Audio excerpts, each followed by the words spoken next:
first person that I'm going to present is all the way from Montreal.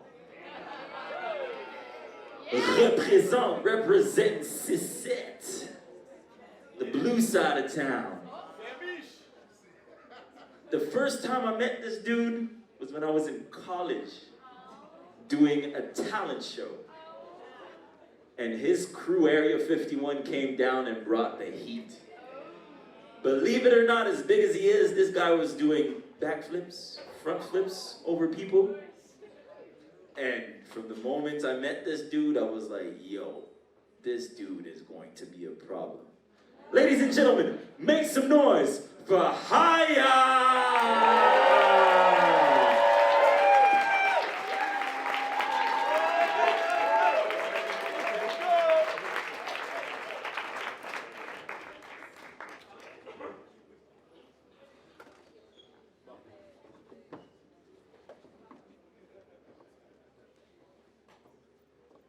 Second person coming to the stage, represent Detroit, Motor City. I didn't consciously know who she was, but I subconsciously knew who she was. One of my favorite artists is Nas, and on one of the albums, Nostradamus, there's someone reading a poem.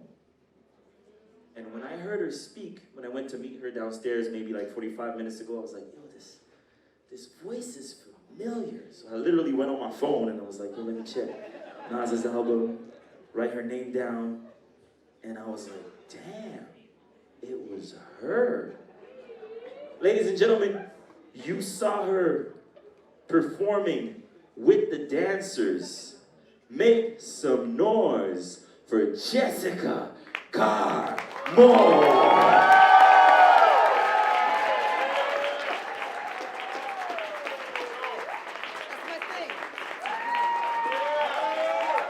Hey, yo, you can make more noise than that. You can make more noise than that.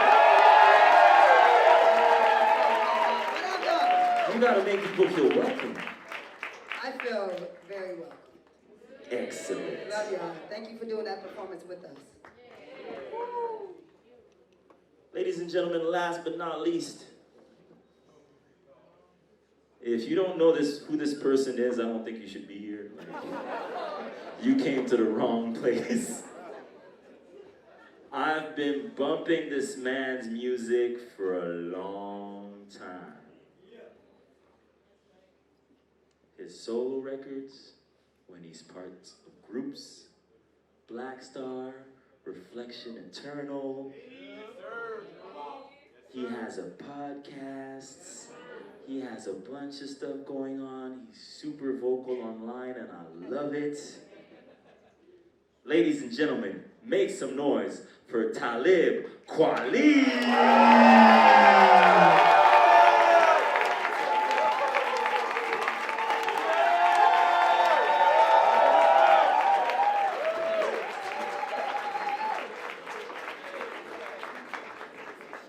What's up, y'all? How y'all feeling?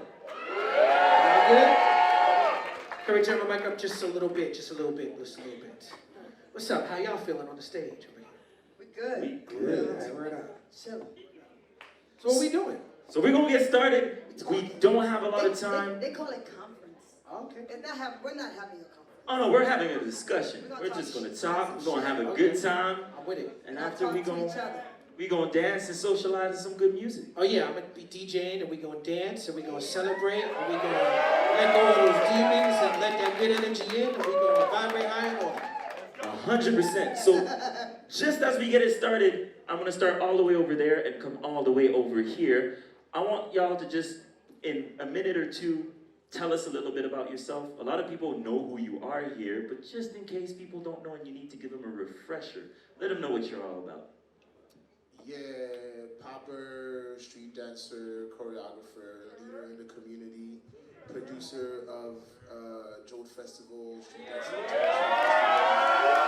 and community leader. You know, I'm always trying to push for the community, support the community, whether if it's local, national, abroad.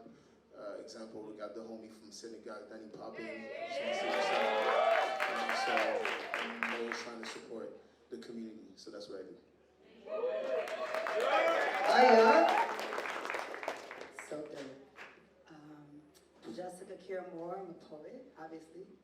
And I'm an institution builder. I'm from Detroit, the author of 5 books. Get them. And I'm the executive producer of Black Women Rock. I've been produced probably the biggest rock concert in the States that supports Black women in rock and roll. I've been doing it for 20 years next year.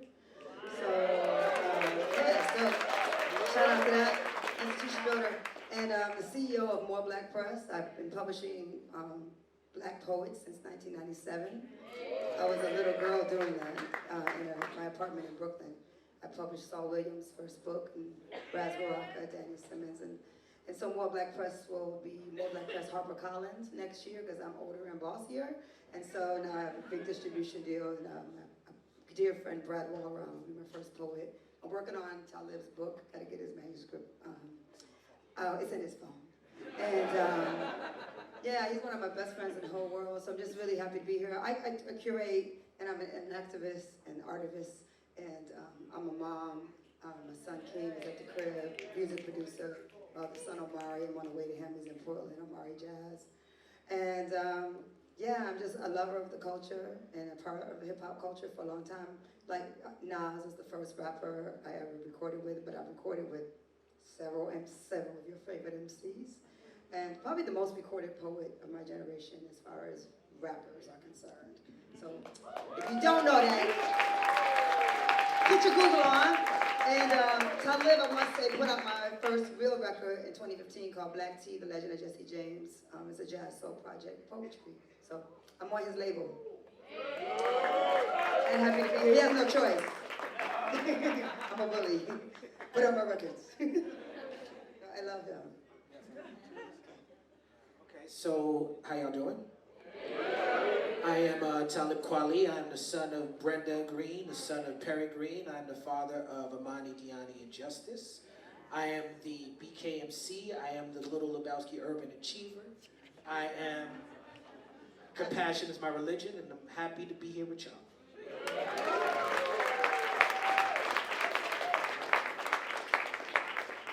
You know, it's hard to host when you're next to people that are very comfortable in speaking and someone that runs a podcast. So I'm here sweating. It's not the lights. So we're going to get straight to it. My first question goes to everyone. We're talking about Black moving, and when we're talking about moving, we're not just talking about moving your bodies like dancers, but we're talking about everything you do that creates or forms a movement. So it might be music, poetry, anything. And my question for each and every single one of you is, how did you find your movement? Well, for those that know my story, but for those that don't, the movement was just passed down through family. My mom did Haitian folkloric dance, so she traveled the world with that. And growing up, I used to watch her dance, watch her move with her group, playing the drums. And that inspired me to start moving. And then my brother was in a breaking collective called Illusion Breakers. And I don't know if people know about Illusion Breakers here, B-boys. Yeah? You know. All right, cool.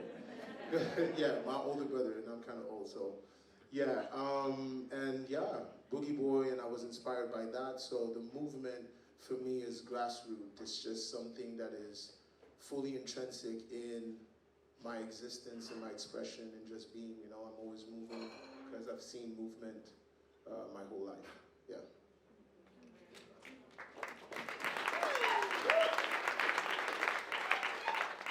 For me, I'm very blessed and privileged to be the son of scholars and academics. Both my parents are teachers, and this is something that I don't take for granted.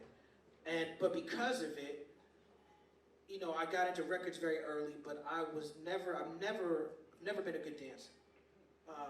You know, dancing is freedom, right? So it's like, it's no judgment, right? You want to dance like nobody's watching, right? So to that degree, I'm an excellent dancer, but, you know, but if I would go and dance with the stars, I would lose, you know what I'm saying? Like, I've never been a good dancer, but my first crew, and Jessica, you know these people, Juju, Rubik's, and John Forte, who went on to do stuff with the Fugees. These were people who were dancers. I used to go to clubs, to the Muse, to all these, to Latin Quarters, all these clubs in New York City and watch the dancers. And I would hold the coats. You know, because we live in a cold place, like New York is cold. The dancers would get, you know, so hot music would come on, and they'd be like, hold my coat. And I would be the coat holder, you know what I'm saying? And I would watch all the dances, wishing that I could do that. And often that's where I was like developing my bars in these clubs. You know what I'm saying? So I come from a community of dancers, but I can't dance. And I don't agree. He has a major two-step. It's called the Kweli. Yes, I do have a mean two-step. That's right. But you tying the movement into the movement work was very interesting to me. Also, I come from that background. I come from like Jesse said, the artivist, activist background. I'm in a lot of social justice circles, and so the idea of dance and hip hop. You know, like I said, I come from academics, and KRS, I'm paraphrasing a lyric he has from a song he has with Marley Marl, where he talks about hip hop. He says, hip is the knowledge, hop is the movement. You can't just, I don't know the exact lyric, but he says something like, you can't just fake it, you gotta hop up and do it. And that really is my mantra for my life, is that I started with the knowledge, but the knowledge brought me to the movement. You know what I'm saying? Like the having the knowledge, I wanted to be I was so ambitious but wanted to be a rapper that I had to learn how to have some rhythm, to have a two-step, to even rap on beat. If you listen to my earliest records, it's very wordy, very loquacious. I was writing without the beat. Even having to figure out in real time as I had a career, how to put the words into the music. And now I'm DJing, right? So that opens me up to movement in a whole different way. Like MCing is, I'm the master of the ceremony. What I say you do, you do. If I say everybody throw your hands in the air, what do y'all do? You throw your hands in the air. If I say everybody say ho, ho, that's what y'all do. But DJing is service, is a different skill set. It has opened up a different part of my brain to whereas I could go in there with an idea of what I want to play, but if I lose the floor, I haven't done my job. And so learning how to serve the dance floor has been really, really beautiful for me and helped me as an MC. Oh, wow, that's great.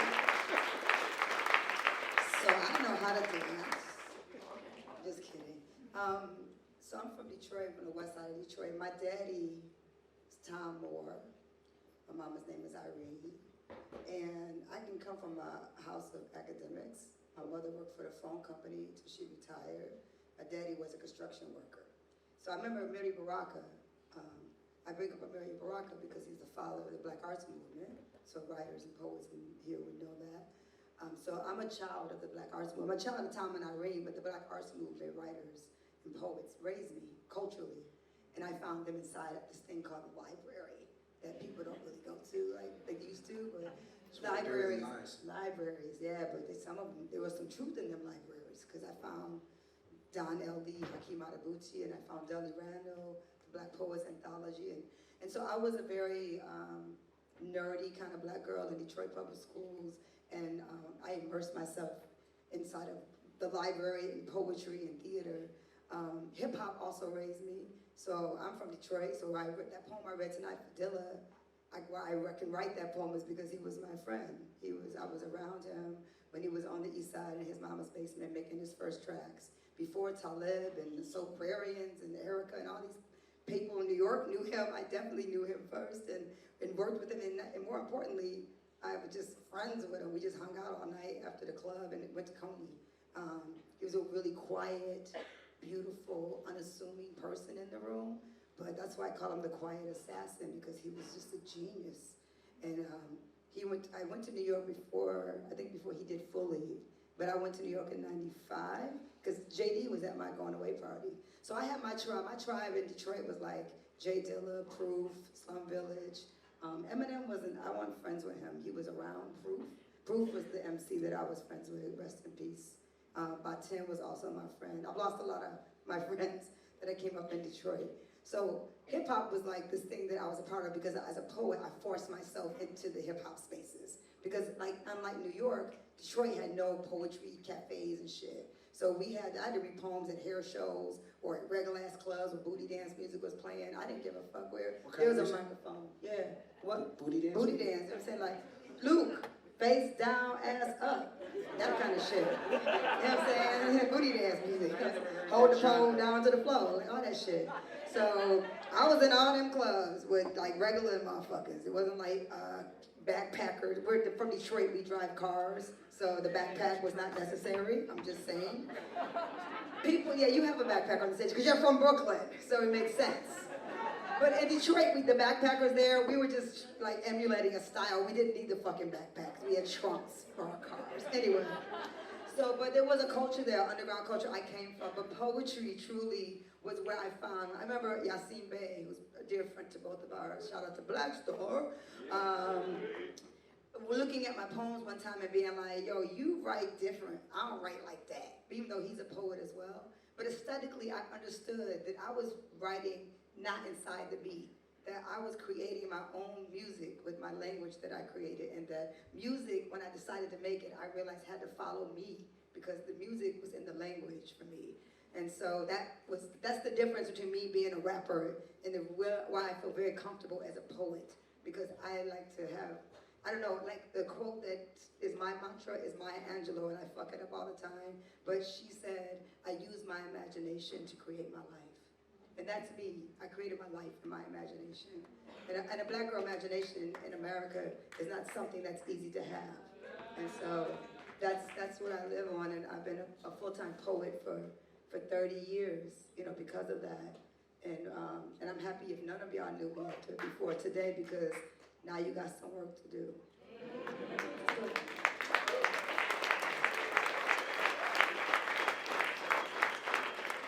You guys said so many things that I want to jump to, but just before I get there, we talked about movement, moving. I want to go around with black and how it actually joins with moving and transform things. So my question to all of y'all is, first, what is your relation or your interpretation of the word black as it pertains to yourself or the world?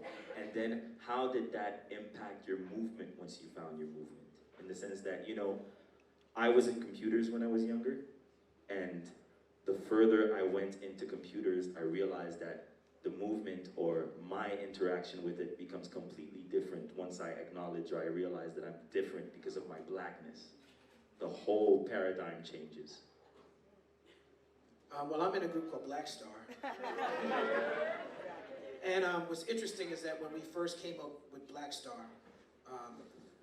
for me it was about Marcus Garvey and the Black Star line. And what Marcus Garvey is trying to do is as a sort of cultural nationalist. And Yassine Bey was more about the cosmos. He was talking more about, you know, white dwarf stars and black holes and how the Dogon tribe could see the stars without telescopes and stuff like that. And just the cosmos of it. Which is why if you look at the cover of the new Black Star album, and all the images from the new Black Star album is all about the cosmos and blackness being infinite and blackness being all-encompassing and everything coming out of blackness. Now, blackness, when you talk about human beings, is a social construct. You know, we are not actually black, but this is what, you know, we were called, it's sort of laziness for capitalism. We were called this in order to separate who we were and to justify the slave trade and to justify selling and raping and murdering Africans. And so as I get old, so blackness for me, like I identify as black, I am pro-black, I stay black, I support everybody black, but at the same time, I understand the whole social construct of it. Race is not real, racism is very real. And that's hard for a lot of people to wrap their heads around. So as I grow, I look at blackness as a way to tie myself to other people in the diaspora. Those of us whose ancestors were kidnapped in the slave trade, we don't know exactly where in Africa or from anywhere in the world we are from. So we don't have that thing what connects us is what the colonizer called us. And so, you know, I accept it for almost lack of a better term. You know, when I say I'm pro-black, I mean I'm pro the experience of everybody who's been labeled as black. It's not about me saying I'm black and I'm black and I'm black. You know what I'm saying? And so what I'm more interested in now is the whole Africanness of it. And I think that's where the question of movement comes in, because when you strip away like the politics and the social constructs, when you talk about music, and you talk, I went to Tanzania and went to the rock where they first started banging on the rock the first time, and they told me that the Maasai people told me this is the first time that people ever had music. And I'm from the African tradition of the griot tradition. And so the reason why not just black people in America, but indigenous people all over the world deserve reparations is our connection to where we're from. And so for me, it's more about that. It's more about the equity of it. It's more about the history of it. It's more about the science of it. And it's the connection that connects me as a musician and as a poet and as a griot to where all of that started, which was Africa.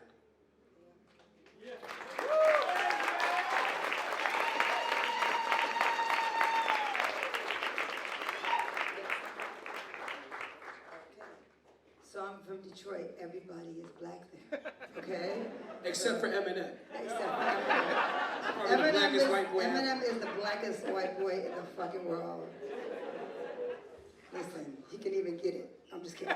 All right. I'm kidding. I don't know, maybe. So anyway, so everybody black, no, even the white people in Detroit are black. Like, because Detroit is a blue-collar working town. We're a union town, so working people's town. So class, that shit about class, connects people in the Motor City, Detroit. From the plants, you know, from working, building cars and shit, working on those assembly lines. So for me, like, I had black mayors and black teachers and all kinds of shit. Black police officers. So Coleman A. Young was the mayor for like my whole life, and for 20 years. And he was the blackest, most cussing out every white person in the world mayor you could ever imagine. He was fantastic. But he was the one that desegregated the fire and the police departments. And so I grew up from a very black space. So I was never like trying to find my blackness. So it was just like normal to be black. It was when I went outside of Detroit that I realized, oh, actually when I moved to New York, I was like, God damn, there's a lot of police here. There's a lot of police in like Brooklyn or Harlem. There's a lot of white ass police here. Like I was used to seeing black police officers. Because in Detroit, when I grew up, you had to live in Detroit to be a cop in Detroit. So, and a lot of cities got rid of this, is why you have shit like Ferguson happening. Because you got white men who don't live in a city coming to police black bodies, right? And so my work is, as I've gotten older, you know, has definitely matured into a black woman voice, unapologetically. My book, fifth book, is called We Want Our Bodies Back. It's for the poem, it's for Sandra Bland. And so Cassandra Bland, and many black women activists and women in general connected to her story of her being murdered in jail by police and them calling it a suicide. And so, yeah, I guess I just say that being black is not something I had to go like excavate and figure it out. And I'm a person with many different cultures, and my mother's actually grew up in Canada, just in Wolverhampton, England, and my daddy's from fucking Alabama. So, which means my people are from West Africa because they're from Alabama, and they're also indigenous. So to the country that I'm trying to boycott right now. I'm so happy to be in fucking Canada. You have no idea. And when I landed, Trudeau's ass finally the fuck said ceasefire. Okay. Because I was about to quit Trudeau because my mother thinks that he should be my little white Canadian boyfriend. So, because my mother got a crush on this nigga, like, so I'm like, don't nobody like Justin Trudeau. But then I landed and I was like, wait, he just said the word ceasefire. Trudeau finally got his nuts together and said ceasefire. So shout out to Trudeau for like getting his nuts together and being a better human. Don't be fooled though. I'm not fooled, but he had to say it. It's easy to look good when we're next to the U.S. Trust. Yeah. Oh, I know they full of shit over here. Yeah. Yeah, shout out to the First Nation people of Canada. Like, come on, like, I'm clear. I know the history. I live across the street from these motherfuckers in Detroit, so it's the same shit. It's harder for me to get, when I go to Canada and come back on the water, it's harder for me to get back into America than it is for me to get into fucking Canada. These motherfuckers be like, where do you live? I'm like, nigga, right there. Over there. Like, I live downtown, bitch, like right there. Half an hour, I'm fucking with the Canadian, but the American border. But the American side is the harder side for me to get in. Anyway, I don't know what we're talking about, but black is beautiful. I'm black as fuck. I'm the blackest woman you know. I don't give a fuck how light skinned I am. That shit don't count. I'm blacker than every black woman you ever met. Whatever. I'm in the Smithsonian. Me and Talib are both in the fucking Smithsonian Museum of African American History. We're like in museums, like mummies and shit. So we're like super black and we're in museums.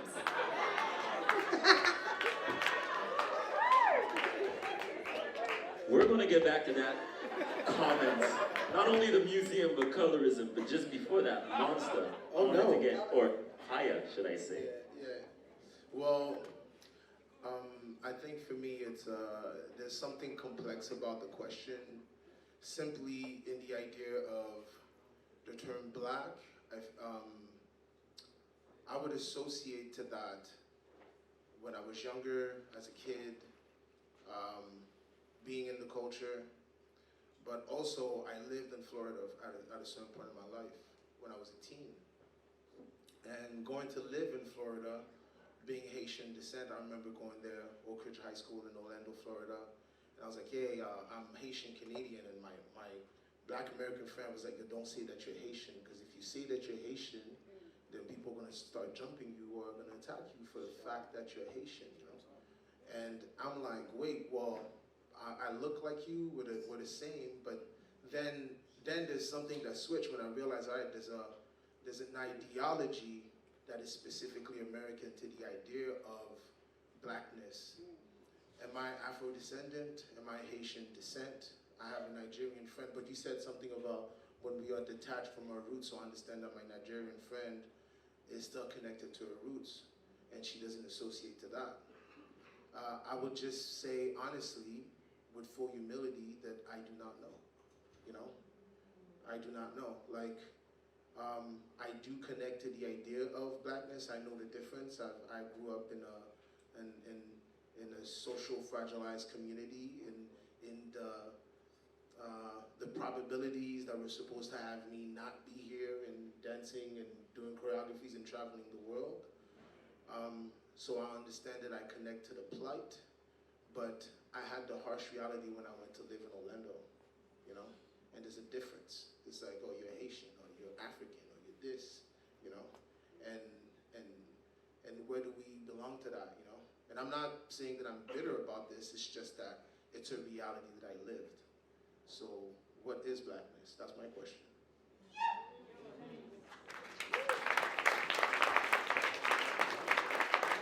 It's interesting because once again, black or blackness is not a monolith. There's different shapes to it, and at the same time, what's interesting is that there are points where we do connect. While I have you with us, Monster, I just had a few questions. We just saw a performance that happened with some dancers. Can you tell us a little bit what was the creation process behind that? What was the idea? I mean, because we didn't have a lot of time, so we only had a week. So the idea was to go first in the process, honestly, was to think of the mechanics. I was like, I got to the space, I was like, all right, first off, we're talking about black moving, so let's move in the space, so let's appropriate and take this space and make it our own. So the first thing that got in my mind was just like, let me find ideas and ways of moving around. Let's take this crate, push it to the side. You're gonna go on top. You're gonna go to this bar. You're gonna go to this stage, and so forth and so on. And with the dancers, it was a great process because it's all people that I know. J-Style is in my collective, Symbiotic Monsters, for most of you know. Stiggity Stacks from Boston, that's the homie from Boston. You know, I go and chill there and we vibe out. I've worked before with M Queen, and she's a fantastic mover, a fantastic artist. This lady is phenomenal. Worked with Anaïs when we went to Senegal for Jacques Carlo. So it's like it's all people that it was easy to work with. There was this ease, and so first it was the mechanics, and then after that we received the poems from Jessica, and it was to try to create an intention with the poems, and knowing how to inject that and make it be the moving force to our movement, to the proposition and the artistic direction. And yeah, that's pretty much it. And then Shashu came through and helped us out, the genius, Mr. Shashu, one of the greatest people. If you're not already following all these people on Instagram, I expect you to do so right after the show. I'll be around. You can ask me for their handles. I'll gladly give them to you. So you should be bumping at least 100, 200 people by the end of this. We're talking about movement because we were talking about your performance. When we're talking about movement, we're also talking about space. There's two things that I want to point out. One, I heard you speak about the Smithsonian. So I would like to hear a little bit more about it. And as far as what is the relation with you two and the Smithsonian. And then off of that, I would ask to everyone the difference between black spaces and non-black spaces. One is boring, one is great. Okay. I'm kidding, I'm sorry. The Smithsonian, so y'all been to Washington, D.C.? So if you have, there's a new Smithsonian Museum of African American History, finally. We have a museum there. Detroit had the largest African American museum in the country, the Charles A. Tribe Museum, forever until the Smithsonian Museum came, and it's huge. So we're both in it. Talib, obviously, because he's a hip hop legend. He can talk about where he is in the museum. I saw him, he's in there, it's dope. I'm in there on the 4th floor. If you walk to the 4th floor, I'm on the big screen. My face comes up and I do some poetry. And then if you go around the corner, my picture is there. Yasin Bey's picture is there, and Saul Williams' picture is there. So it's dope. It's like we're mad young up in the museum together. And you never thought like 25 years ago that that would be happening to our lives. So I'm honored to be in there in a really big way. So if you go, you can be like, oh, you should go. But yeah, so that's it. We're in it. We're part of, they have lots of people in there. I mean, it goes from like, I don't like where they start, to be 100, because they make you go down and deal with slavery. I feel like that part's not for us. That's for like people who don't know about slavery. But I like to start and like, you know, on the 4th floor and work my way down back to stuff that I kind of already know. But what's great is they have Phyllis Wheatley and, you know, they have sports figures, and of course they have a huge piece about Detroit techno's there. But hip hop is there. So I mean, I think is your record there? Yeah, I know you're. Yeah, Black Stars. Yeah, they have a Black Star album up there. Yeah. So we're just a part of this beautiful museum. It's great. Dope, dope, dope. And the second part of my question was the difference between black spaces and non-black spaces, as far as what you experience, and as far as also when sometimes people try to reproduce these spaces.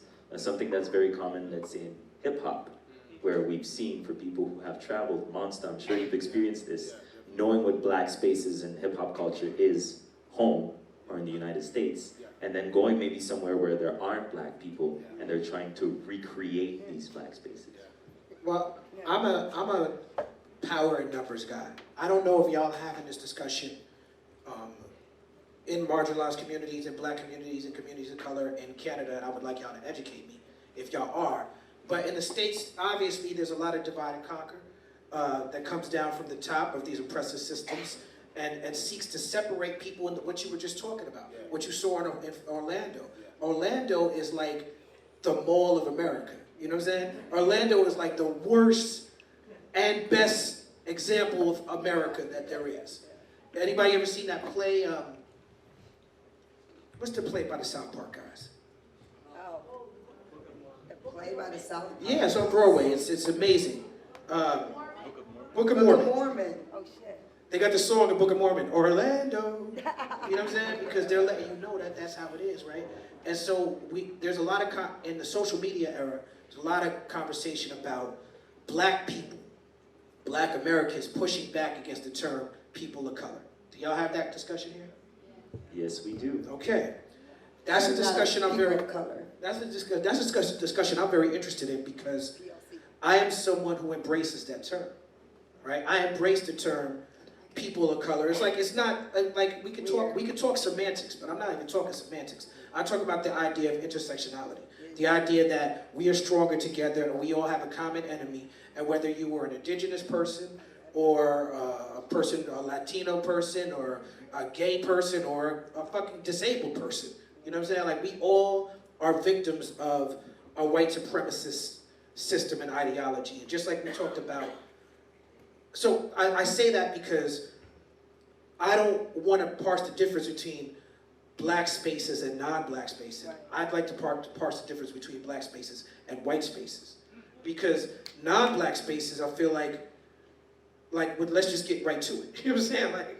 Like, blackness is a social construct and so is whiteness. But the social construct, the reason why I still call myself black, even though I know that the science doesn't support the fact that I'm a black person, is because I'm connected to these people with this shared experience. That's right. The shared experience of whiteness is not that. The shared experience for whiteness, and white people can tell me if y'all agree or not because I've never been white before, but just from my perspective, the shared experience of whiteness is colonization, imperialism, slavery, like all this stuff. And it's not about where you're from, because white people can go back to where they're from. Every white person in the world can go back to Scandinavia, or to Ireland, and to Germany, and to England, and there's nothing wrong with having pride in where you come from. So if you're like, I'm a proud Englishman, I'm cool with that. If you're like, I'm proud to be Irish, go ahead, get it, I'm with you. I'm showing you solidarity because I'm proud to be from Brooklyn. You know what I'm saying? Like, you should be proud of where you're from. But when you say you're proud to be white, that's a different thing. When you say you're proud to be white, you say you're proud of the legacy of the social construct of whiteness. You're not saying I'm proud of the accomplishments of a people. I'm not proud of the accomplishments of a nation. The only reason that we have to say we're proud to be black is because, again, our history has been erased. So that's all we have is the connected blackness, for lack of a better term. So whenever you see pro-white, you're dealing with Nazis. You're dealing with KKK. You're dealing with colonizers. You're dealing with imperial people who believe that they could come into any space and be like, this is my space because I'm white and I say so. You know, and so that space, that white space, if I'm white and I say so, that's every space on the planet, because white supremacist ideology is global. And so we have to create these spaces. Before I came in here, I was on Instagram and I saw Candace Owens. Y'all know who Candace Owens is? I saw Candace Owens on Tucker Carlson's show. Tucker Carlson is a white nationalist. That's a fancy word for a Nazi. I saw Candace Owens. Candace Owens is married to a Nazi. Candace Owens is a fan of Hitler. I could quote what she said, but y'all just have to take my word for it and do your own Google. How do they have sex? It might be some weird role play with like. Candace Owens was struggling to remember what Black History Month was called on Tucker Carlson's show. Now, I'd like to believe that was a performance, right? But if it's a performance, you're pretending to be an ignorant person in order to serve the system that is holding your people back. And, you know, she is high on her proximity to whiteness. And so that's always dangerous. So this right here, black moving, that's what we're calling this, right? This is beautiful. This is beautiful. It's also a space that's ran by a brother, so we are in a black space. Yes, indeed. It's important to say that. Yes, indeed. Because oftentimes as black artists, we're not in black spaces where we control the lights. And so I met the brother earlier. Shout out to him. Where you at, Zimli? Yeah. Having a black space. And then I also want to speak to like the idea of like white spaces, because it's also about intention, right? Because if you're talking about race doesn't exist, right, and it's just a construct, then I have been in white spaces, right, ran by white people that had really beautiful intention and good energy, and I fuck with y'all. And so it's not about skin color, it's about intention. And it's about where the fuck you at? You know what I mean? Like, where's your heart at? Where's your spirit at? What you really trying to do? Because there's a white boy that owns like a big ass spot on the west side, on Finkel in Detroit. Finkel is like the hood in Detroit. This white boy from Jersey came and bought this big ass building, and we like, here come a white person, come buy some shit in black ass Detroit. What the fuck you want? Listen, Josh is like, you need the keys?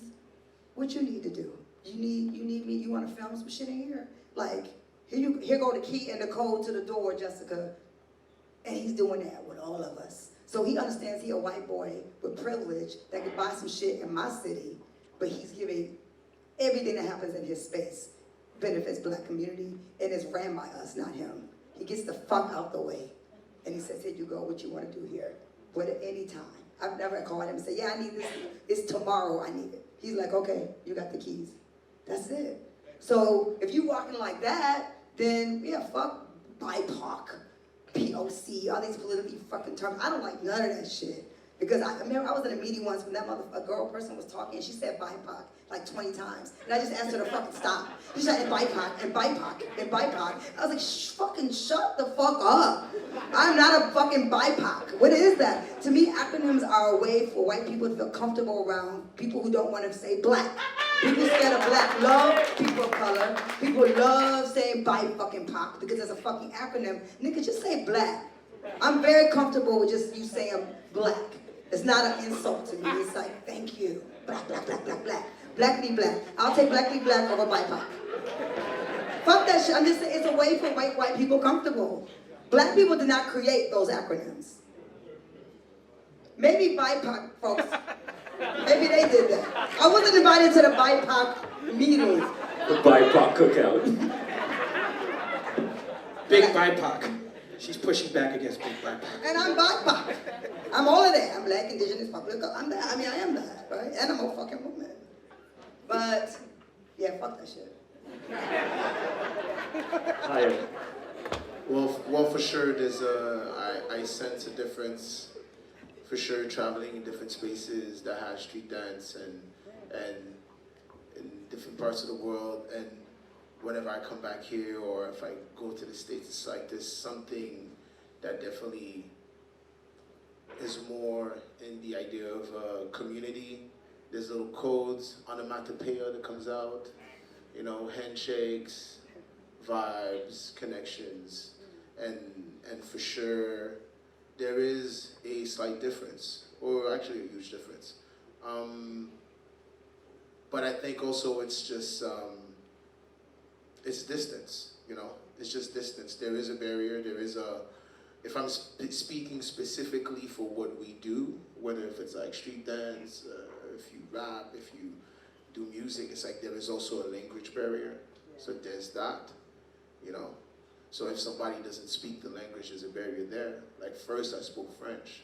So for me, beat it was pile, you know?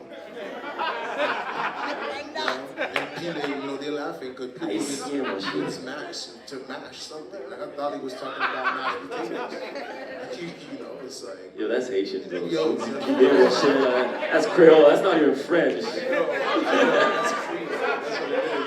Ça va piler, mon chéri. Right? So also there's language barriers. So I don't think that the space feeling different, I mean, yes, there is people that are, let's say, quote unquote, evil, that are trying to oppress, but also I think people that are partaking in this culture that might not have the same vibe or aesthetic feeling is just distance, cultural distance, as if they don't understand the language. They do not have black bodies in their spaces. You know, if I remember when I was staying in Beijing, teaching, popping out there, it's like, I only saw like 2 black folks in 4 months. So it's totally normal that they will try to imitate what they see. And sadly, it becomes a caricature. But I do not think that it's ill-intended, it's just ignorance not having it in proximity, you know? Yeah, y'all can clap. Like, this is not an opera where you have to wait till the end. You can scream whenever you want. Speaking of black moving, speaking of spaces, I want to touch on something when it comes to virtual spaces and maybe the complexity of moving in these spaces. I know, Talib, you're very vocal. Sometimes there are trolls that come on your page, and sometimes. And what's interesting is that in a virtual space, a lot of things change, whereas how people interact, and at the same time, what identity people do take when they're online. So I'd like you just to share your experiences of just moving as a being or just as a creative online, and how is that for you? I'll start first, because I'm going to let y'all talk. Because actually, online, I like to escape. I like to be in the shadows. Like, I've been like that more and more. I just feel like that space feels toxic, because you're trying to compare yourself to other people. You're trying to, you know, it's just something where I just step back, and I will use that space for the business. I will use that space to promote, but I will not use that space to either, I don't know, express, talk. I'd like to keep whatever I think private, and then I'm like, and I'll show it through producing something. You know, I'm like, oh, there's a problem in the street dance community. Cool, I'm going to create a festival.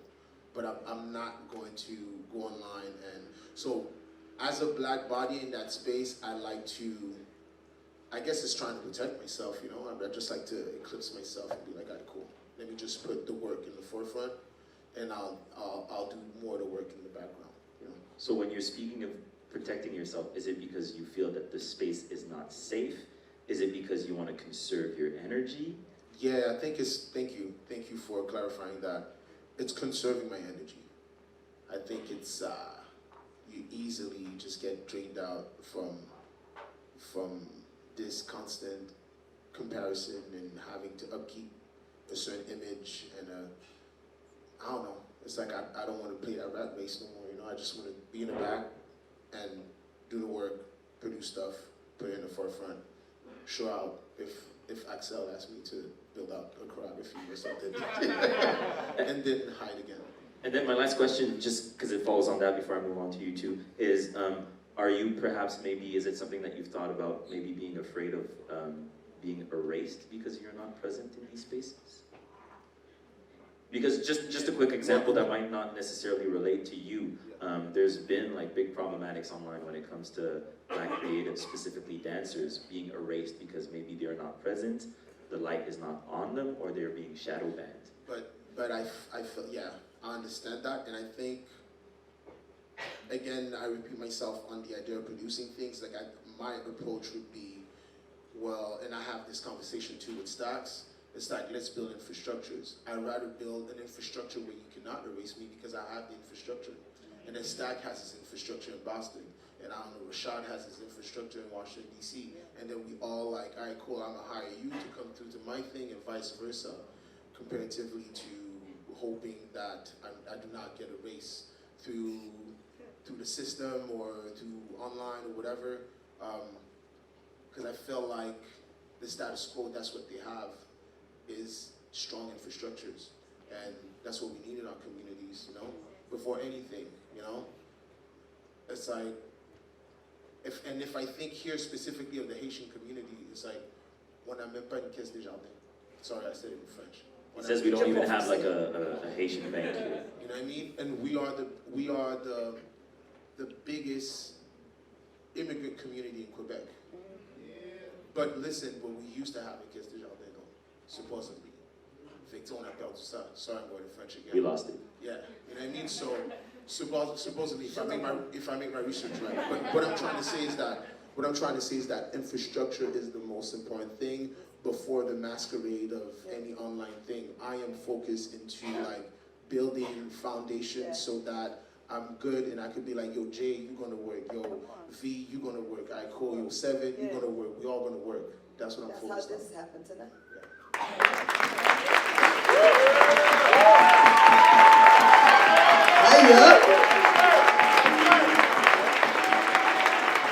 I think Talib should like really speak to this because he's the opposite of you. And, that's why I put him on both I'm just creating space for him to just because be in the shadows. like, Somebody gotta be in the shadow. This motherfucker is not in the shadow. Like he is like. But I want to I'm just gonna say my 2 cents is that we don't own these fucking spaces. I'm completely shadow banned from Facebook right now.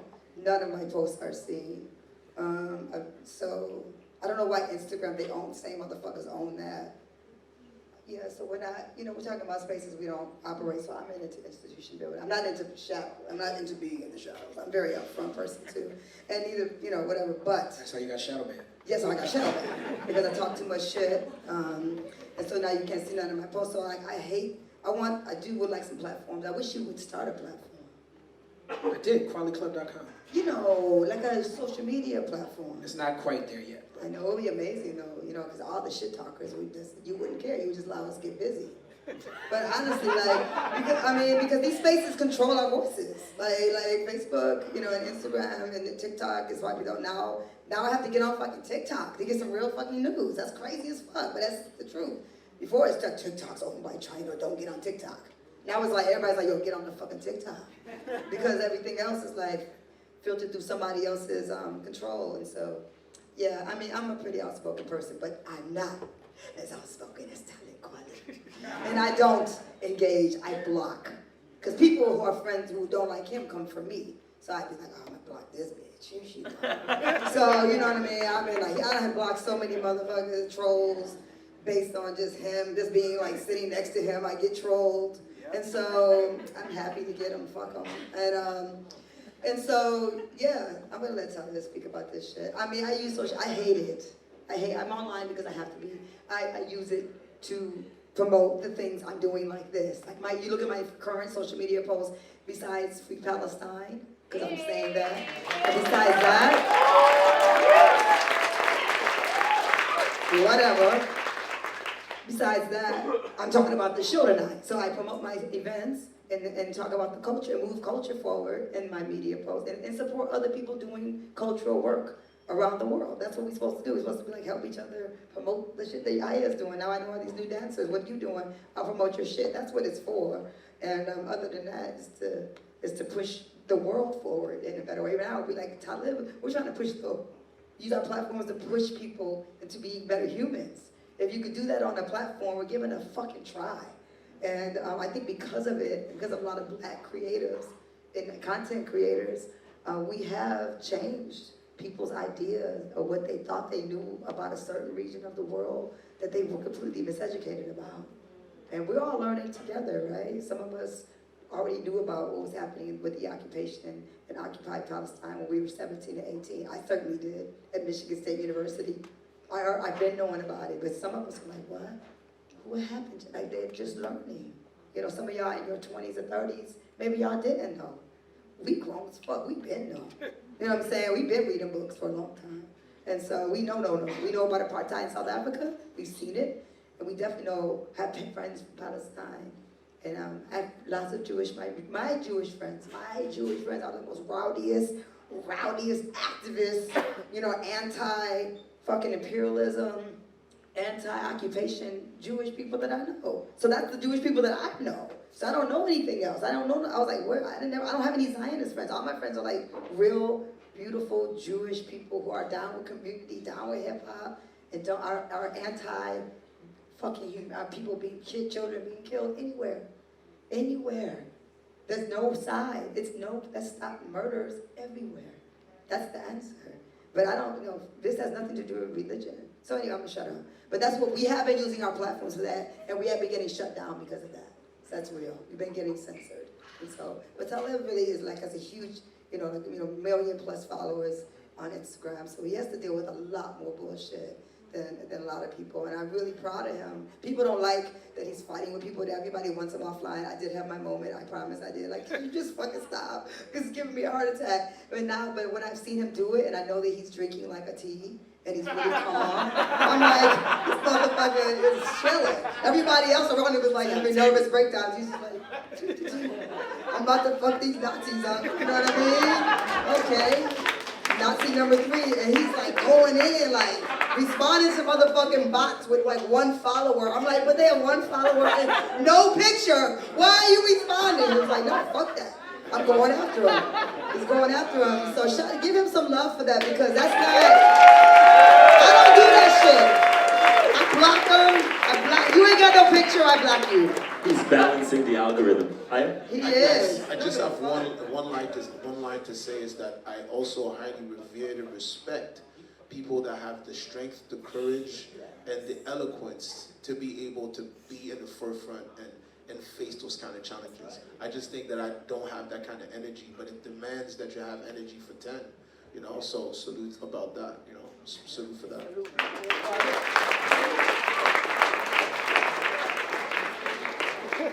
Well, it's a lot, right? So I'm trying to get it all in a short period of time. To the energy factor, you absolutely should conserve your energy. All of us should conserve our energy. We should be getting more rest. All of us should be getting more rest. I do it. When I do that, I really do enjoy it. I'm very privileged. I don't have to do many things that I don't enjoy, right? If you see me online for, an hour or so, arguing with someone, if I'm in the airport, if I'm, I'm really enjoying that. You know what I'm saying? Like, I'm getting pure joy out of it. And I'm not just getting joy out of it, I'm getting energy out of it. And just in terms of a writer, when they used to let me on Twitter, they don't let me on Twitter no more. But when they used to let me on Twitter, rest in peace to Gift the Gab from Black Alicious. One of the best hip-hop lyricists of all time. And he, because he's a lyricist, he called me up one day, he said, yo, I feel like ever since you've been on Twitter, I see the difference, your lyrics are getting better. I'm like, you noticed. You noticed, because that's how I felt too. You know what I'm saying? Having to joust back and forth. Yeah, Twitter was what? It was 140 characters, and then it went to 200 and something. But just that amount, 140 characters, that's like 2 bars.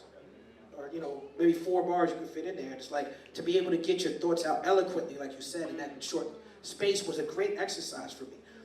But to your point about infrastructure, to your point about being feet on the ground, I saw on Twitter Ferguson happening on Twitter, and I saw Jermaine Cole down there, and I was like, man, J. Cole, that's my young boy. Like, if he could go, maybe I should be there. And then I saw Benzino there, and I was like, if Benzino could be there, I could definitely be there.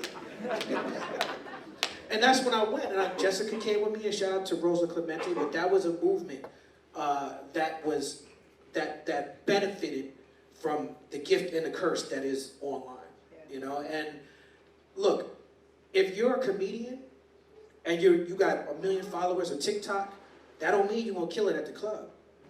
If you're a DJ and you DJing on Instagram, that don't mean that you're gonna DJ in the club and do your thing. So having feet on the ground and being and existing in real life is very important. That my online experience and the way I go back and forth with people is not valuable if I'm not backing it up in my real life. Right. If I didn't have this history of activist work, this history of 20 years, hip-hop veteran, this history of album after album after album, of keep showing up for the culture, my words would be meaningless. So it's very important that we exist in real life. But the other part of it is I use Uber, I use DoorDash, I use all types of apps. I use, you know, I've seen the movie Wall-E. I've seen The Matrix. I know where this story is going. I know where this shit is ending. You know what I'm saying? And it's like, to say that bigotry online is not real is a mistake.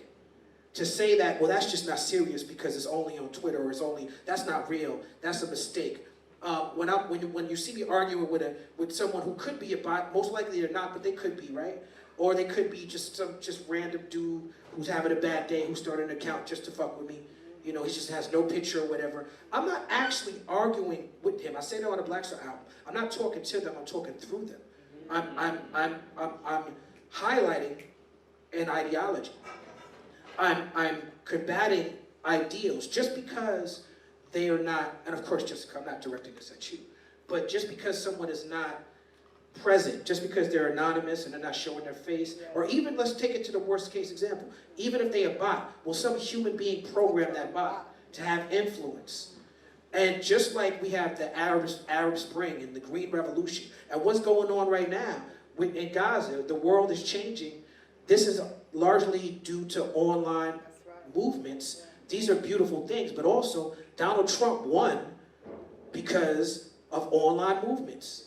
You know, Gamergate and Steve Bannon and Breitbart and all these things that have pushed the world so far right wing, a lot of that, from my experience, is because people see this bigotry and this Nazi shit happening online and they ignore it.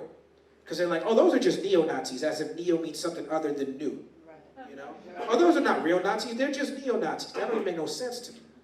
You know? And the hardest part about it for me is the idea that if you're a famous person or a person of influence, if I have 1 million followers, that I'm not allowed to be treated like a human being, that I'm expected to accept degradation and to be expected to accept being treated less than human. There's things that I get death threats often. I get called a nigger, a monkey, all types of shit. Shit that a lot of people in this room, if y'all deal with that every day, y'all be typing as much as I'm typing. You know what I'm saying? But people are not dealing with it. I always say, judge me by my enemies. In 2017, I'm going to try to keep this short. I was scheduled, I booked a show in Israel in 2017. Now, if you listen to my lyrics from Gun Music to the Black Star album, I've always been pro-Palestine. I've always been free Palestine. I've done fundraisers, I've done events, I've spoken out, but I wasn't unaware, I was ignorant about the scope of the boycott, the BDS boycott. I just wasn't aware of it. I knew that I sided with Palestine, but in my mind, I'm like, I'm gonna go get this check for performing, because it was a huge check. It was like 10 times more than what I actually make per show. And I'm gonna go to Palestine. I'm gonna use this check that I'm getting from Israel, and I'm gonna go to Palestine. I'm gonna bring Palestinian artists on stage with me, and it's gonna be this moment, it's my Bob Marley moment of one love, and it's gonna be great. And it's very pretentious and egocentric of me as an artist at that time, because I was ignorant. Artists from Palestine, Dan reached out to me. A lot of people reached out to me, but when these guys reached out to me, they told me how much they were fans of my music. They quoted my music. They showed so much love to me, and they said, please don't come. Please respect the boycott. Please don't come. And how could I tell them? Because I was arguing with people online. Like, y'all do not support art. Y'all don't pay these bills. You know what I'm saying? I have to work for a living. Yeah. But when they made this plea to me, I saw it. I'm like, well, if they're telling me, if they're my fans, and my fans are telling me not to come, and they're living through it, I got to check my privilege at this point. And so I gave the money back, and I didn't go. Now, when I first decided to go to Israel, I got a lot of pushback from BDS people, from Muslim people, from activists, and people were disappointed, and people were frustrated. And some people were mean, and some people trolled me. But for the most part, it was a very respectful challenge and pushback. Like, damn, bro, why? Can you explain to us why? When I canceled,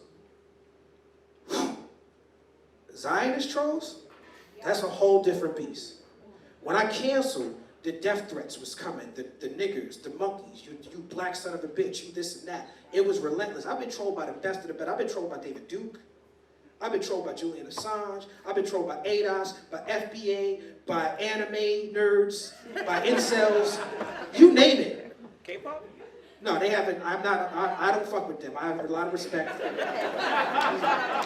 Shout out to all the K-pop fans. I don't want no smoke with them. But these Zionist trolls, bro, it was the worst. It was violent, it was aggressive, it was ignorant, it was just the worst. It was so anti-black. Like, the anti-blackness really came through, right? And so I asked a bunch of friends of mine in the business to sign up. So then, I'm sorry, I'm being a little long-winded, but I'm getting to the end of this. Years later, I'm doing shows in Germany. Germany passed a law that said that if you support boycott, divest, and sanctions, BDS, which is a peaceful solution, whether you agree with it or not, but if you support or express support for this, well, that's hate speech. So now I canceled a bunch of shows at venues that a Nazi band from Norway was performing at. Because I'm like, I'm not going to perform, this band Take, I think is the name of it. I'm not going to perform in your venue the night after you had a fucking Nazi band there. And because of that, this band, their North American tour got canceled. So their trolls started calling venues in Europe, particularly in Germany, and saying, this guy supports BDS. How could you have him at you? And my entire tour got canceled. And so I got disinvited from just Germany in general, which is interesting, right? Because the Germans are now the fucking arbiters of who's nice to the Jewish people. That's crazy. But I asked a lot of people to support me, and people did not. People were scared to sign that petition. People did not support me. My friends told me, I have a job, and I have a family to feed. I can't speak out in defense of Palestine. I can't support your free speech. I can't do that. And so now, it's not just social media, it's people dying, it's people living through it. But for us on this side who are not living through it, we only see it through social media. I knew the tide was changing when I saw Rihanna tweet, Palestine is sexy, or some shit she tweeted. You know, and I was like, is that what it's gonna take? But for me, She really tweeted. she did like 2 years ago. But for me, it's really, really, really, really dope to see the shift. And to me, it speaks to the fact, I feel like I'm correct about my experience with social media. I was kicked off of Twitter. Fuck Twitter. I was kicked off of Twitter because I was getting death threats, and they was talking about, we're gonna rape your mother and do this to your daughter. And I posted the screenshot of the thing, but I forgot to take out the phone number. So Twitter got me on a technicality. Like, you're posting someone's phone number, right? And people looked at Twitter as the bastion of morality, but then the bastion of morality sold their company to a South African billionaire named Elon Musk, who just a couple of days ago, when he came on Twitter, he said, I'm here for free speech. Free speech, I'm here for free speech. The racist, you could call anybody a nigger all you want. I'm for free speech. And now he tweeted, if you say from the river to the sea, I'm suspending you from Twitter. If you say decolonization, I'm suspending you for Twitter. So think about this.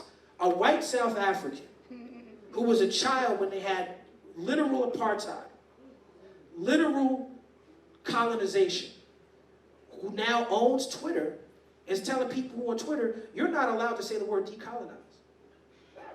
That's crazy. And so we can't just say it's not real.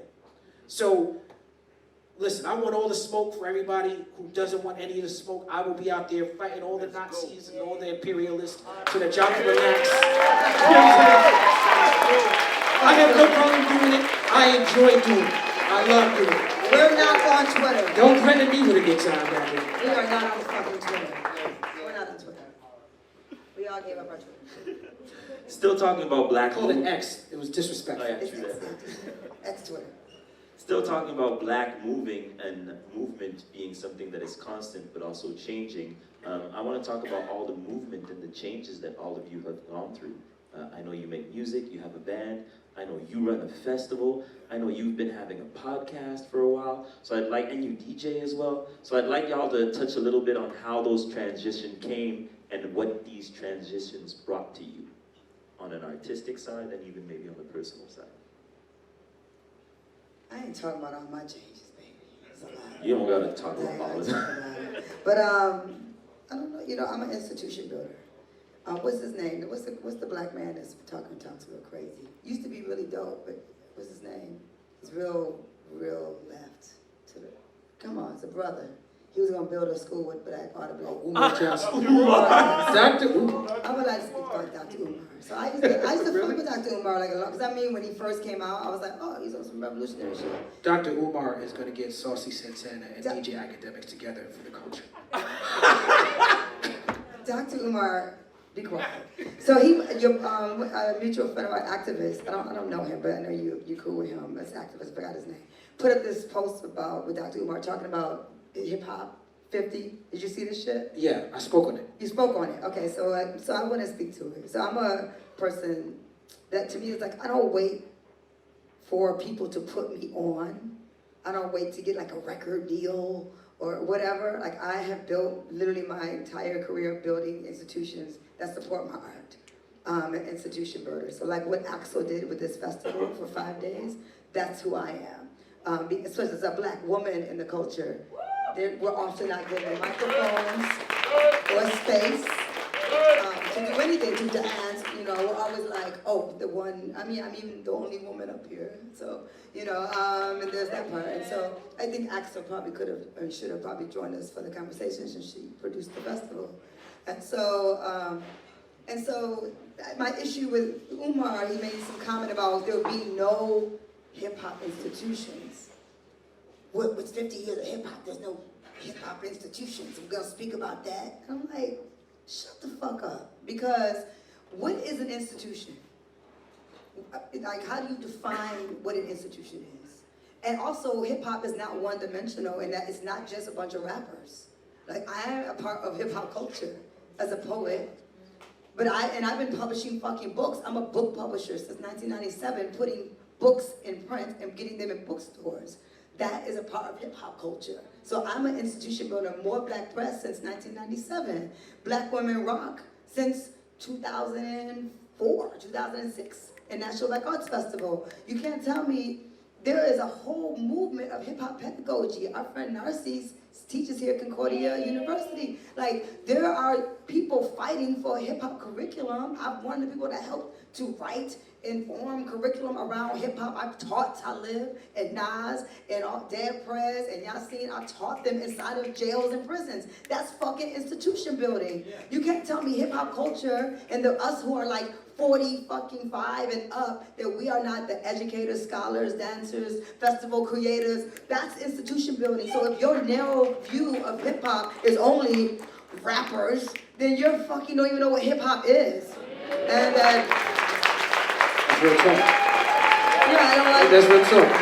And Dr. Umar, what's up with that school you said he was going to build? Where that school? He got all that money for that school ain't nowhere, right? And this brother, like, I met Talib Kweli in a fucking bookstore. When he was working at the bookstore, I met him, right? When he got fucking his first check, they went and bought the bookstore. Like, that's institution building. Do you not know about Ikuru Books in Brooklyn, Dr. Umar? Do you not know that black people buy shit? I own my fucking 1924 brick in a black Detroit neighborhood. Like, that's institution building. I own my home. It's like, there's real estate investors and people who are from the hip hop generation. LL Cool J is an institution builder. Like, what are you talking about? So, like, to limit it to, like, what, it doesn't look like a white thing, is it not an institution? Because our institutions might be a little more under the current, maybe something you have to go find. Maybe it's not just the easy thing with the big little label on it, like, here's the hip hop institution. They got the fucking Museum of Hip Hop in the Bronx.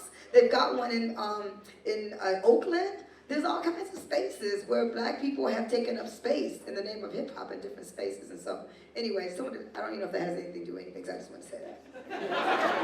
I've been wanting to get at Dr. Umar's bullshit for a minute. And so, yeah, there's institution builders everywhere, people who own bookstores. And the culture is bigger than just, the 5 elements. I'm an element of hip hop that I would like Dougie Fresh. I was just with Dougie Fresh and we talking about the elements of hip hop. I'm like, well, fucking poets of this hip hop generation are a part of the hip hop culture. Poets are also, they are, like we represent, Ursula Rucker is part of hip hop culture. She's on all the Roots albums. If you ever heard the Roots, you heard the poet on the Roots album. That's Ursula Rucker. That's my sister from Philly. Like, that's a part, we're children of Black Arts Movement writers. The Black Arts Movement and hip hop are completely connected. You have to know, like, it's deeper than it's African Bambaataa. It's also from Ray Baraka. It's also Sonia Sanchez. It's also Nikki Giovanni.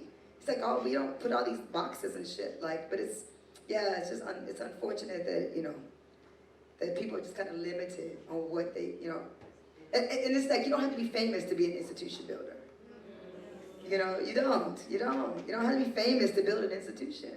I was just a little girl. Like, I was like 22 when I started More Black Press in my Brooklyn apartment with my friends. Tony Medina happened to edit my book. My friends did the layout and design. I didn't know what the fuck I was doing, but I built the institution with other poets.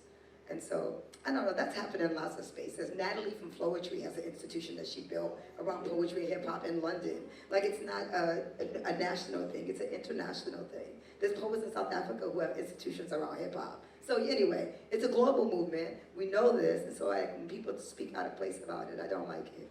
That's it. That's my little speech. Axel's on the stage now because she fucking produced the festival. A black woman produced the fucking festival. Burundi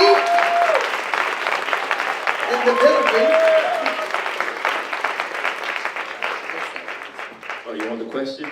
I was going to let you freestyle, but the question is, when we're talking about movement, we're talking about changes, constant changes at the same time, and transitions. Yeah. So what are things that you've transitioned in, or things that you've touched now, and how have they impacted you as an artist and you as a person? Might it be music, might it be festival building, so on and so forth. Yeah, that's a loaded question. There's a lot of transitions and movement that's been done. Where to start? Like, for example, I'm just gonna take a few examples, but just the Monster Pop to Higher, that's one transition that was really important for me in the past couple years. A name that I highly respect that was given by a mentor, Hitmaster Fish from Guardina, and because of the monstrous character and the dance of popping, but I felt like there was a limitation because I am a multidisciplinary artist. I dance, I choreograph, I draw, I design, I write poetry, I write rhymes, I sing, I make beats, I just touch different things, and I just geek out. I like to geek out on things, like my fellows that are around me, like Shashu is a dude that's like that too. So I felt like the limitation with that. And a name has power because it's, you know, people are calling you Monster Pop, so it's like, oh, you're the monster, and you do popping, and I felt like I was inside of this box, this concave space where I couldn't express myself fully. And the moment that I've decided to make the switch, HYA, which is basically an acronym for my name and the ascent, but also the elevation of me getting to another place where I'm able to be fully myself honestly, then that I felt just that name automatically liberated me to feel like there's no limitations to whatever my heart desires to do, you know? So I would say that was a very important transition for me. Another one would be the transition of being the dancer that battles locally, then battles nationally, then battles internationally, then climbing up the ladder and eventually get known, and then you're invited to judge, invited to teach workshops. But then eventually it's like this kid, this teen, you know, from Montreal that was dreaming from those videos from Still de Ouf, or the videos from all the different videos on bboy.org. B-Boy World, thank you. On B-Boy World. And dreaming of being in those different spaces and becoming that person, one of those references. Once that circle, I felt like I did it all, then I was like, all right, cool, what's the next thing? And it just unlocked something where I was like, well, I felt like my surrounding means something. So it became less of a need of expressing my existence, of validating my existence. But then I was like, oh, now I'm at a point where I need to validate our existence, you know? That's where I was at, you know? And I felt like that was a big transition for me. Once that was done, then this invited me to want to create Jolt as an event, and then eventually Jolt as a festival, because I wanted to uplift and validate the existence of many movers that I felt sometimes were not celebrated enough. So that's at its core. That's what I wanted to put in the forefront. So that transition from being that guy, which I don't feel like I am no more.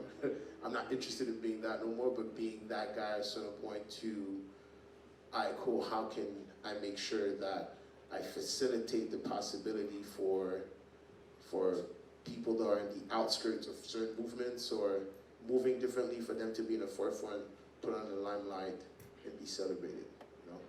So that was one of the big transitions. Yeah, I can't be thinking of anything else right now. Yeah, I'll leave it at that.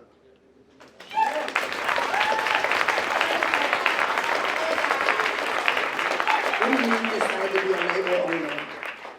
Not even just that, like podcast game, like Podcast, switching the mic the up for the #1 turntables, podcast in like the world. Yeah, I think that the podcasting, it came natural. I have always had a love for journalism when I was a little kid.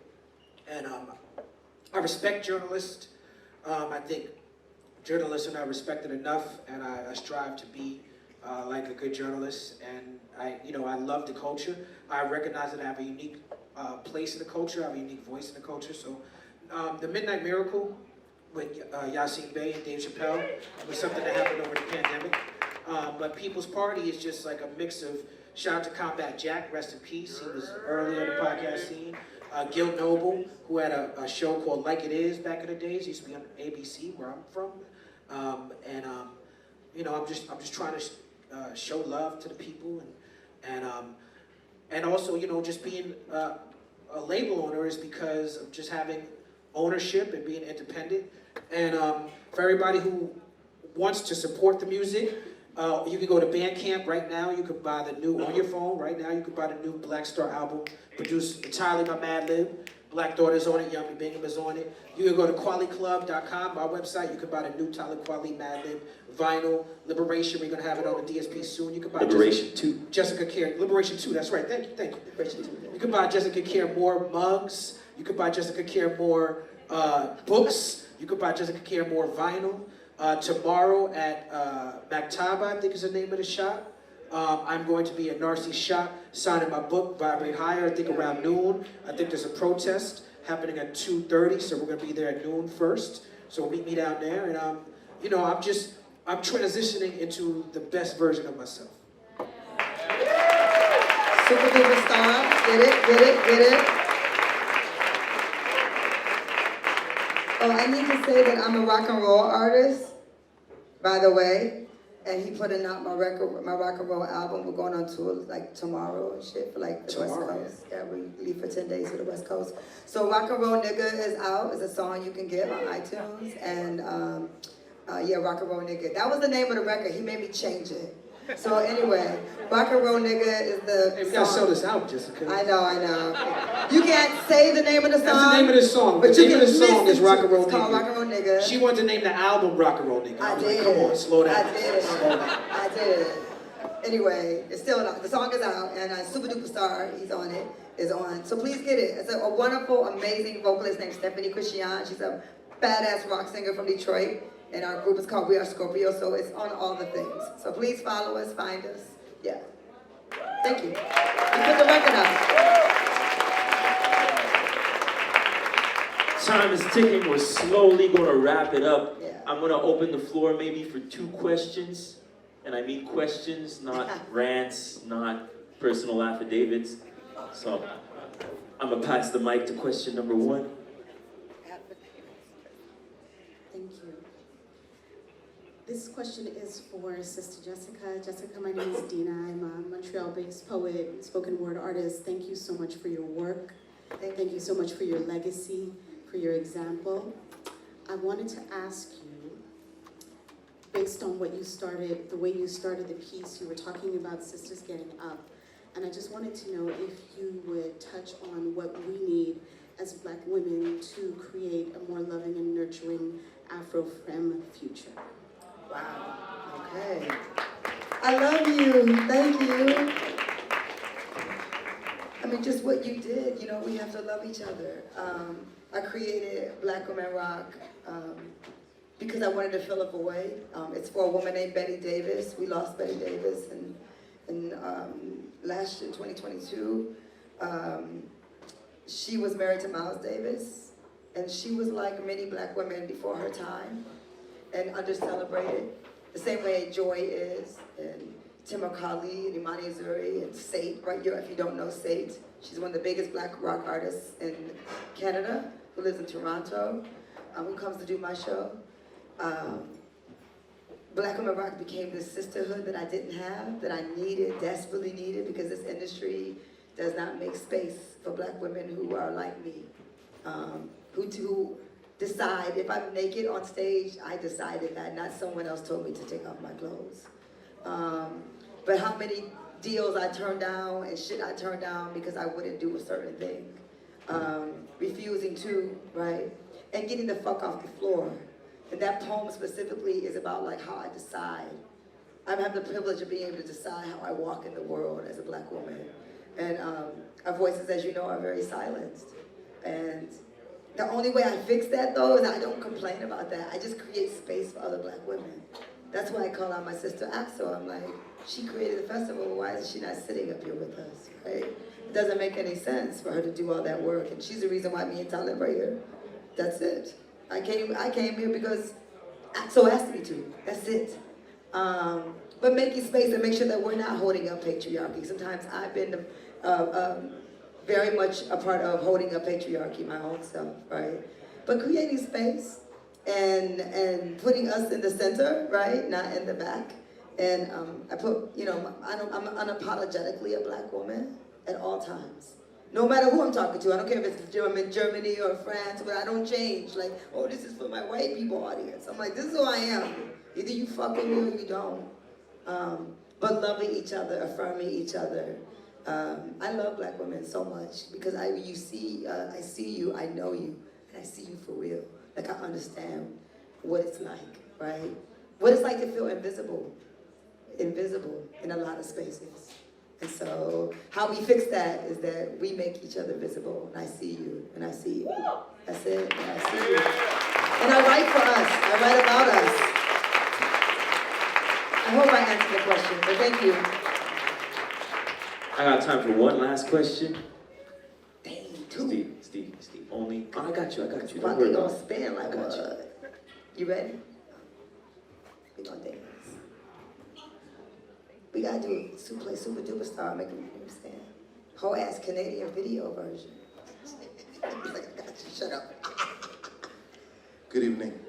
My question is for Talib. Thank you for being here. I want to say thank you. Dela is my favorite. I'm also a poet. Oh, wow. And I watch People's Party all the time.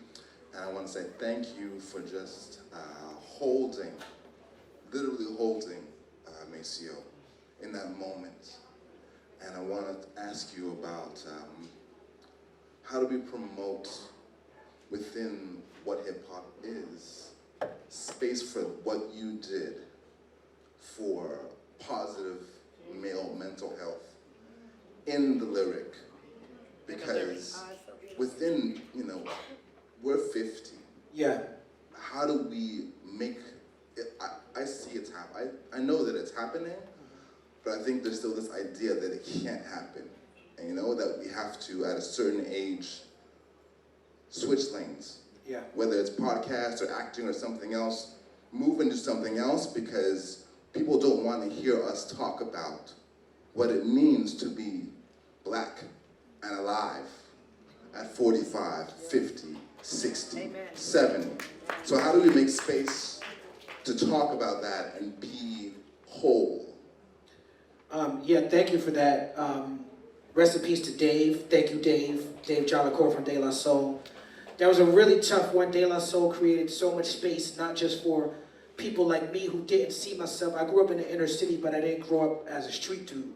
And so hip-hop was largely populated by street dudes, and De La Soul made space for someone like me and many others to come through and be ourselves.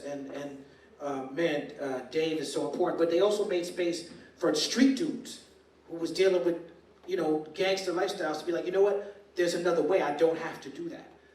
So De La was very important in that way. And it's interesting that your question, it starts with me being a fan of De La Soul, right? To learning how to be vulnerable and being okay with that.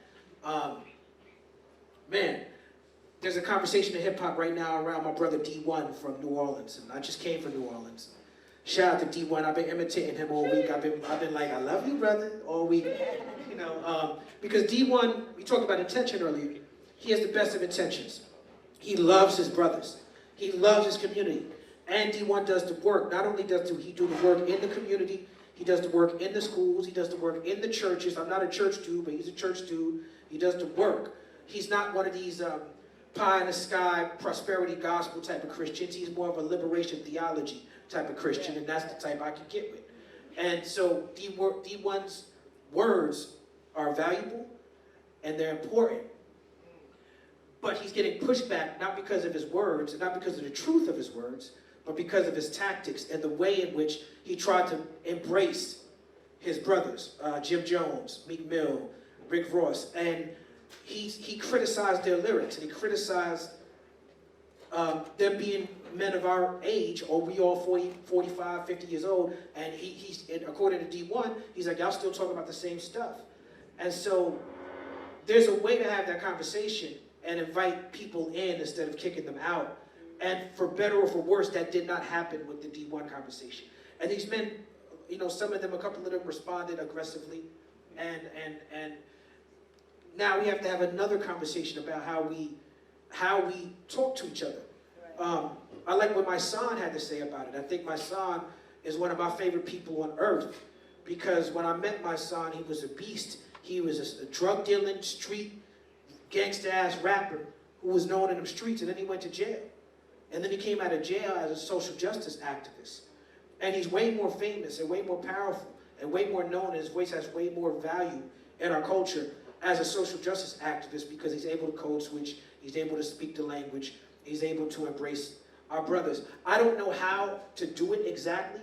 Maceo means so much to me. And Maceo, if you know anything about him, he is an emotional dude, and I'm not saying that as a diss, I'm saying that to celebrate him. Because there's nothing wrong with showing emotion. And as a matter of fact, as men, we have to show more emotion. There'd be less wars in the world if men showed more emotion. And so, when you see me embracing my brother being emotional, I'm learning from him. I'm growing from him. I'm working on an album with Bun B right now. I brought De La Soul to the studio with me while working with Bun B. And as soon as De La walked in, Bun B talked for almost an hour about what it was like to miss Pimp C and what it was like to carry that group on his back. And Maceo said to me how important that was for me to bring him in that room, to have Bun talk to him. We just got off the New York State of Mind tour. De La Soul is opening. I'm filling in for Dave, rest in peace. De La Soul is opening for Wu-Tang Clan and Nas and DJ Scratch. And at one point, RZA was doing this thing where he's showcasing all the fallen soldiers. And Maceo, that's not a performance for the camera. He gets emotional a lot over this passing of Dave. And he got emotional in a crowded space. And so I ushered him out the space, and I was trying to find a room for him that he could go be by himself. So he's not like crying in front of all these cameras and stuff like that. You know, people will run with that the wrong way. And I brought him into a room. I didn't know that Street Life and Ghostface and Inspector Deck and Raekwon's manager Supreme was in that room. And Maceo, I just took Maceo to the corner. And the way that you spoke about me embracing Maceo, Ghostface Killer just came and embraced Maceo and just was whispering in his ear.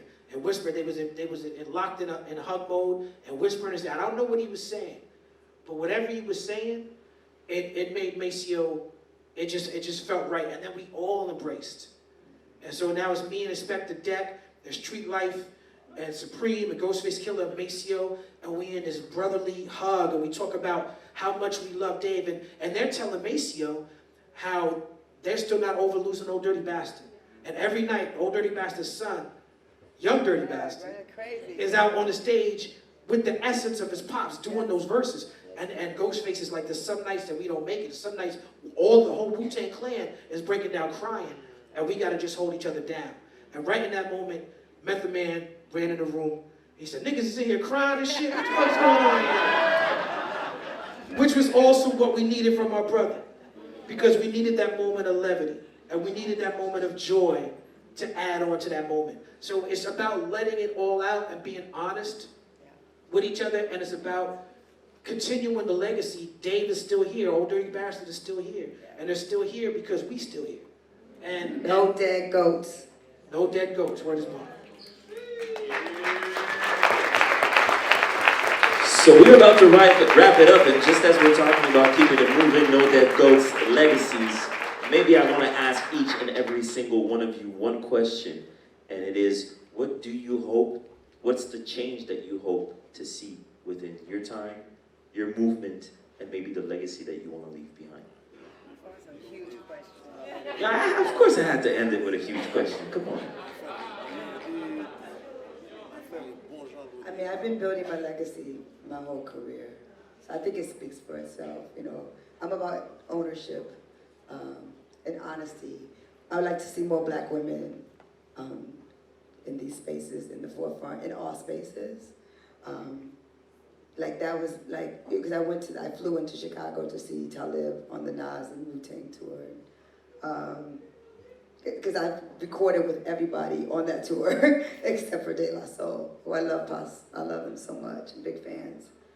But hip hop is very male dominated, and so it's a very male dominated space. It's it's cool to like be on Nas' album or Jeezy's album, but it's another thing for a rapper to put my album out. So I have a lot more respect for a rapper that wants to help me put my music, my own work out, than to me help their record be better by adding my voice to it. And so, because that's what I do. And so, so making sure that, so that we're no longer talking about, we love, like my dream was that we're not, like the whole thing, like racism would disappear, that we would get past, like white supremacy would die, that the old fuckers that like want to keep up the same old shit, go away, and their kids kind of like, I mean, a lot of white kids are fighting against their parents' bullshit right now. I'm like proud of the white kids who are out here on Instagram, TikTok, like, yo, mom and dad, fucking racist. You know what I mean? Like, no, it's helping. You're racist, Mom, but it's helping the culture. And so, I mean, I'd love for that to not be a thing. I would like the education system, just specifically in the United States, is mediocre at best and racist as fuck. Same in Canada. And same in Canada, I'm sure. And so I would love to completely dismantle the mediocre education system and see a whole new education system built and that really educate our young people to be global leaders. Like, that's what I would like to see. And Black women writers as a part of curriculum in English courses, like simple shit like that. Like, we're not in the canon, so they don't include, they teach you. I only knew like Emily Dickinson, like for real, and like Walt Whitman, and the same, like all they're white boys, right? Walt Whitman, Robert Frost, all these motherfuckers. I don't dislike them, but why the fuck is that the people I know? I knew them, and it's the same, they're regurgitating the same fucking bullshit from when I was in junior high and high school. Y'all learn the same motherfuckers. And so, like, just decolonizing education. I would love to see, like, new curriculums built so that our children's children can have more forward education. And so, I don't know. And then Black Women Rock. You know, y'all go to follow Black Women Rock on Instagram. It's one of the baddest rock and roll shows you've fucking never seen in your whole life.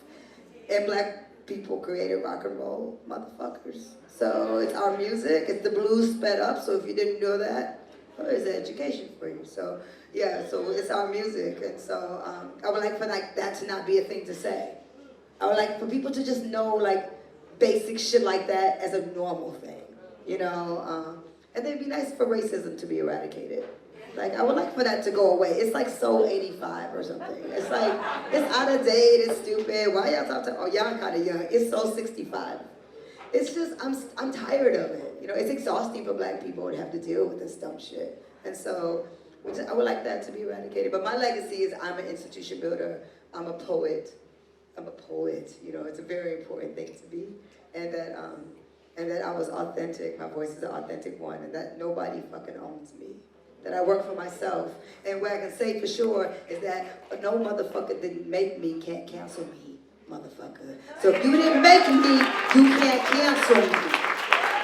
You didn't make me, so you can't cancel me. Give it a fucking whirl. I'm not going anywhere. The make me is the important part, because if you come from Haitian parents, they can take you out the same way they brought you in. Damn, that's it. What I wish for the community, I'll keep it short. Ownership, meaning ownership as in owning simply properties, companies, you know, security, prosperity, security. And also, we often talk about racism, but the underbelly of that is classism, you know? So I wish for an elevation of class. Elimination of poverty. Yeah. Last but not least. Yeah, I echo the sentiments of my brother and my sister, and the reason why people do desperate things is because of lack of resources. So if we all work towards gaining more resources and we work towards kindness and compassion and work towards community and loving each other and supporting each other and raising each other up and uplifting each other, and instead of talking about what you don't like, because it's very sexy to talk about, I don't like this, I don't like that, spend your energy supporting what you do like. Yes. That's a better way to move the world forward. And I just want my legacy to be that y'all say that he did it for us, and for me to be a connector and a curator of this culture. That's right. Ladies and gentlemen, make some noise for Haya, Jessica, and Talib Kweli. Just before we get moving, ladies and gentlemen, hey, yo, make some noise for Axel, who's going to share with y'all a few words.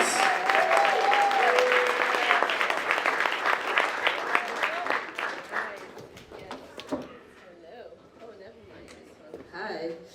I keep it short. I don't want to talk too much emotions. So I just want to say thank you to those institutions that allowed me to dream this.